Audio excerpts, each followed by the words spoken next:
नमस्कार दोस्तों, मैं भावनी मिश्रा अपने चैनल में आप सभी का एक बार फिर से स्वागत करती हूँ। कैसे हैं आप लोग?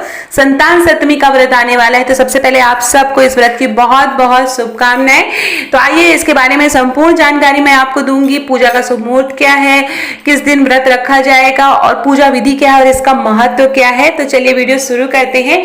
हिंदू व्रत में त्योहारों में संतान सप्तमी व्रत का विशेष महत्व माना जाता है। महिलाएं अपने बच्चों की लंबी आयु के लिए यह व्रत रखती हैं। इस व्रत को हर साल भाद्रपद महीने के शुक्ल पक्ष की सप्तमी तिथि को रखा जाता है।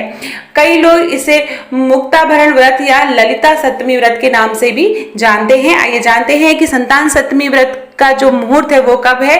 पंचांग के अनुसार भाद्रपद माह के शुक्ल पक्ष की सप्तमी तिथि 21 सितंबर 2023 को दोपहर के 2:14 पर शुरू होगी और अगले दिन 22 सितंबर को दोपहर 1:35 पर समाप्त हो जाएगी।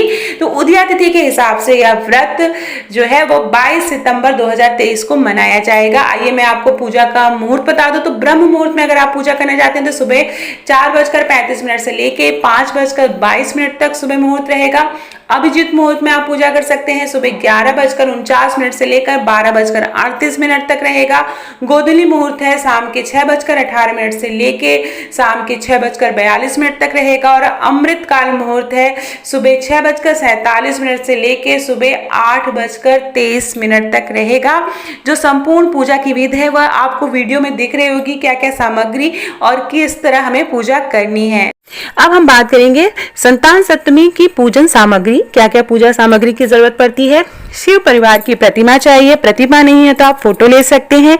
लकड़ी की चौकी चाहिए, कलश, अक्षत, रोली, मौली, केले का पत्ता, श्वेत वस्त्र, फल फूल, आम का पल्लव, भोग लगाने के लिए 7 पुआ या मीठी पूरी 7 बनाते हैं। 7 माता गौरी के लिए और 7 अपने लिए बनाई जाती है। कपूर, लौंग, सुपारी, सुहाग का सामान माँ गौरी को चढ़ाने के लिए चांदी का कड़ा या रेशम का धागा। अगर आपके पास चांदी का कड़ा नहीं है तो जो लोग जिनके पास चांदी का कड़ा नहीं होता है वो रेशम का धागा या कलावा से में 7 गांठें लगाकर उसको पहनती है दाहिने हाथ में। अब मैं आपको बता दूं संतान सप्तमी व्रत की पूजन विधि क्या है। प्रातःकाल सुबह उठकर जल्दी उठकर नहा धो के स्नान कर लेना चाहिए। स्नान करने के बाद स्वच्छ कपड़े पहनने चाहिए। फिर सुबह सुबह शिव जी और विष्णु जी की पूजा करनी चाहिए। सुबह सुबह पूजा कर लेनी है।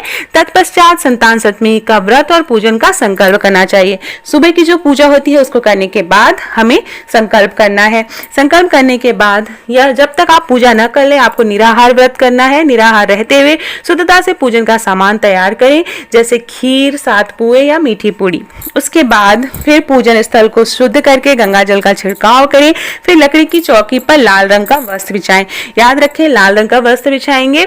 उसके ऊपर शिव परिवार की प्रतिमा या चित्र को स्थापित करेंगे। फिर कलश की स्थापना करेंगे। कलश में जल, सुपारी, अक्षत का सिक्का डालकर उस पर एक आम का पल्लव लगाकर उसके ऊपर दियाली में चावल रखकर एक दीपक जलाकर रखेंगे।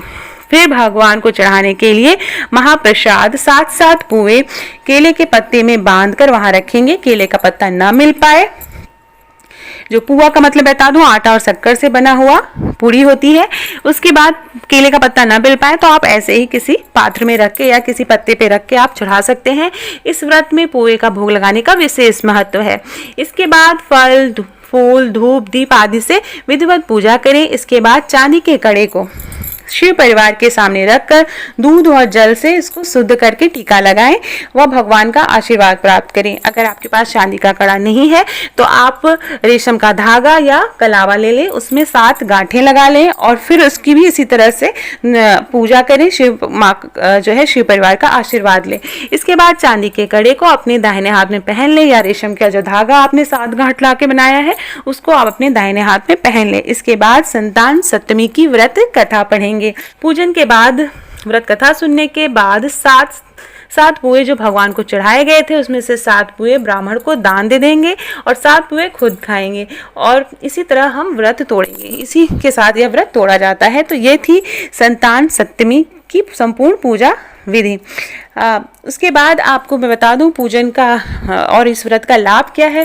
तो इस दिन व्रत रखने से संतान के कष्ट कटते हैं और उसके जीवन में सुख समृद्धि बनी रहती है। अगर आपके संतान को कोई दिक्कत परेशानी, कोई रोग है, कोई परेशानी है, कोई कष्ट है, तो आप इस व्रत को ज़रूर करें, भगवान आपके सारे कष्टों को दूर करेंगे। तो आशा करती हूँ आपको मेरा वीडियो पसंद आया होगा। बहुत बहुत धन्यवाद ये वीडियो देखने के लिए।